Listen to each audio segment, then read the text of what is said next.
Lumaki nga pala ako sa farm, kaya naman napakahilig ko sa saging, lalo na yung saba. At dito nga sa UAE, kahit medyo mahal yung kilo ng saging dito, ay bumibili pa rin ako. At for today's video nga ay magluluto tayo ng turon or yung saging na binalot sa lumpia wrapper. Nakaraan kasi nakapagluto na rin ako ng banana Q at super satisfied talaga ako sa banana Q na niluto ko kasi with stick talaga as in para siyang luto ng Pinas. At usapang farm nga po tayo, talagang nung bata talaga ako ay lumaki ako sa farm.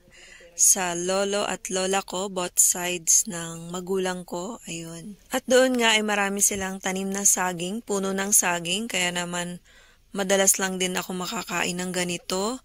It's either ilalaga or prito or sinugba or yung inihaw. At meron ding nilupak na saging na merong niyog. Ayun, napakasarap nun as in binabayo talaga siya na merong asukal at niyog. Ayun, isa sa pinaka-paborito ko na saging recipe. At kapag may nilagang saging naman, lalo na kapag hilaw, ay masarap siyang ipares sa kinilaw na isda or kahit yung ginamos o yung bagoong isda na may kalamansi. O, diba? Sobrang simple pero napakasarap ng pagkain ng probinsya. At balik naman tayo sa pagluluto ko ng turon. Ayan.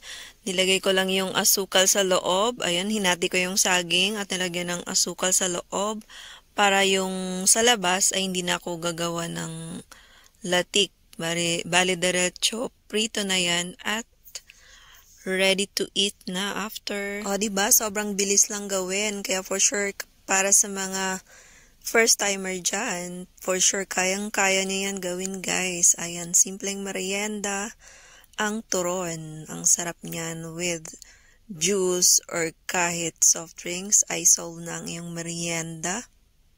Sana nagustuhan niyo ang video na to, guys. Please don't forget to heart, comments, and follow my FB page, Jan Vlogs page. Bye! Shoutout nga pala kay Alabon at August Cesar Vlogs. Payakap naman sila. Bye!